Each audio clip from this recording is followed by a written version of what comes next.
Hi, we're the Olsons. My name is Rich, I'm Mary Helen. and we're members of the Cathedral parish here in Rapid City. My stewardship journey started with my family and the example that my parents set. We were a very faithful Presbyterian family, and my parents had a strong belief in tithing and stewardship within our church and our community, really giving back to the Lord for whatever, because of all the blessings He had given us. I was also really blessed to be in a great Boy Scout troop. It was part of our church, and we're really focused on service to the community and giving back to our church. So that was really where I might say I first found some real joy in stewardship and service, was that we went out and we served our community, we cared for each other, and we cared for those around us. And so my stewardship journey, of course, also began with my family.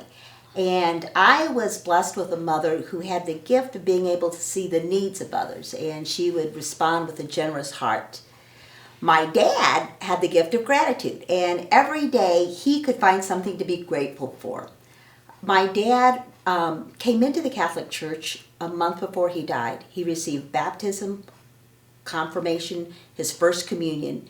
And what he taught me then was that it was really possible to be joyful and grateful even in the midst of sorrow or in the midst of pain. And so my dad gave me that gift of a grateful, joyful heart.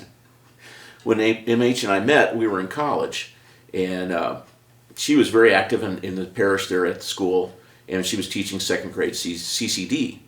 And she told me, she says, "Hey, if you want to see me on Sunday mornings, this is where I'm going to be, and you can just come and help me teach in the class." So that was my first experience really in the Catholic Church, was to tag along with MH and see what she did and learn about the church that way. So as things progressed, I became a Catholic shortly before we became married, and really entered in the spirit that I wanted us to be a family of the same faith and with the same vision.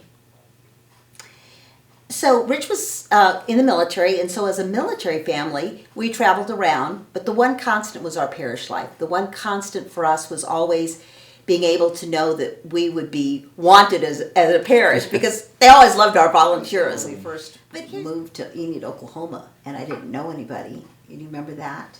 Yeah. With the first time we left home, and it was our first military base, and Richard, you were working all the time, and I didn't have anything. I just was at home by myself, and I called up the parish and I said, we're new in town, I just wanted to know if I could help out.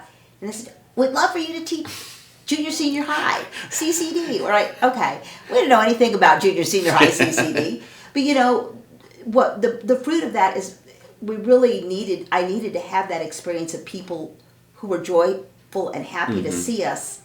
And I watched them bring us in. We were very young, we were very inexperienced, probably not terrific CCD teachers for high school.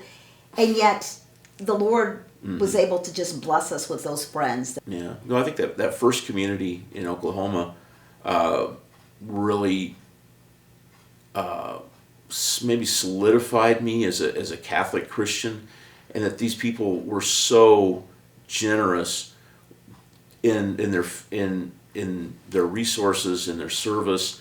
We were getting ready to leave there, and it's harvest. It's June, and this an agricultural community, and our car broke down.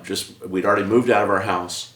We have no place to go. Car breaks down, and our friends from the parish said, "Here's the keys to my truck. Here's the keys to my house. We're going to be gone for the next 2-3 weeks, whatever.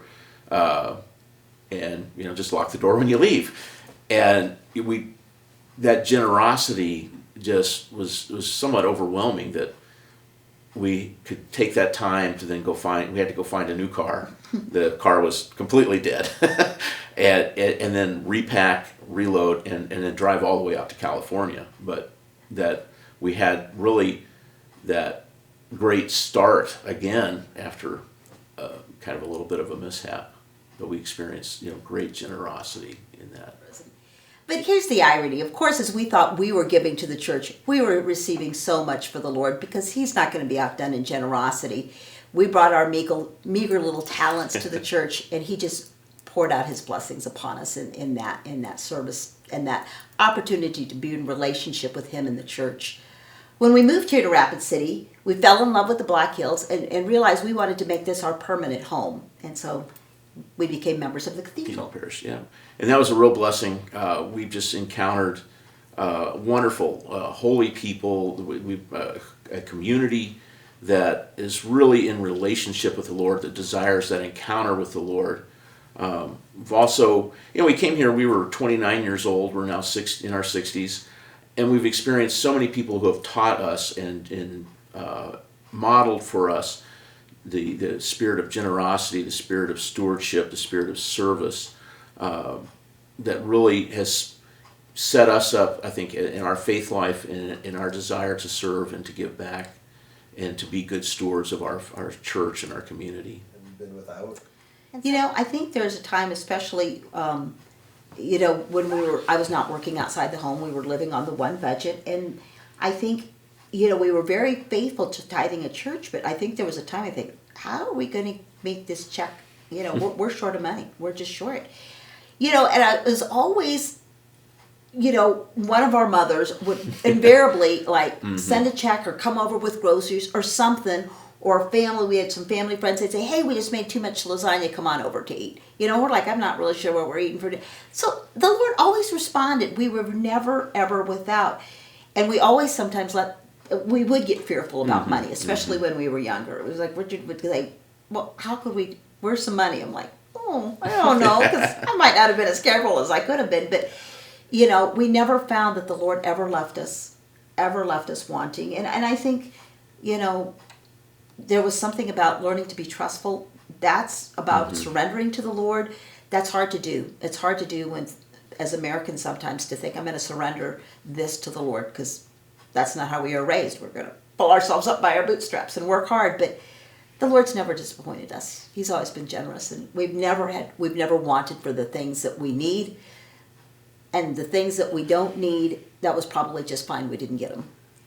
And I think too, with time, that when I've given to the church, whether it's teaching a class or just participating in ministry, that time isn't gone. You might say that time with the Lord, the time with the community, is really like a bonus, an extra, that when you say, I'm going to spend time with family, or I'm going to go to something fun like going to the theater or music or a sports event, that time is not taken away from you when you give back to the Lord. That time is given extra. It's returned manyfold.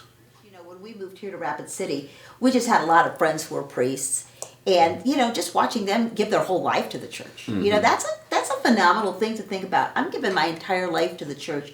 That really kind of inspires us to say, how do we live our life as a married couple? So what is the fruit of our vocation? And that outgiving, that outpouring of the Holy Spirit, we watch them do their work. And that gives us, the outpouring of the Holy Spirit in our marriage, in that fruitfulness, to be able to be generous. Man, I think another thing we found now later in life, we teach marriage ministry, pre-marriage ministry, and the question comes up, our children are grown, we're not paying for piano lessons and traveling soccer teams and all that, and we have time. How are we going to be fruitful now? Fruitfulness has a different meaning when you're later in life. And what we find is with that time, we have time to pray together. We have our weekly holy hour together. We go to daily mass when we can, and we have more resources to share, so that we're able to be generous not only in our time, but also with our resources to help out with campaigns, to help out with the needs of our parish community and our diocese. And so, kind of in conclusion, our joy has come from giving to the Lord, and we just invite others to consider, to give to the Lord, because you're going to be filled with so much joy. Just really be open, listen to the Lord, hear what He has to say, follow wherever He nudges your heart, and show up. That's the critical thing. Just show up. The Lord will show you. The Holy Spirit will guide you in whatever you need to do. Thanks.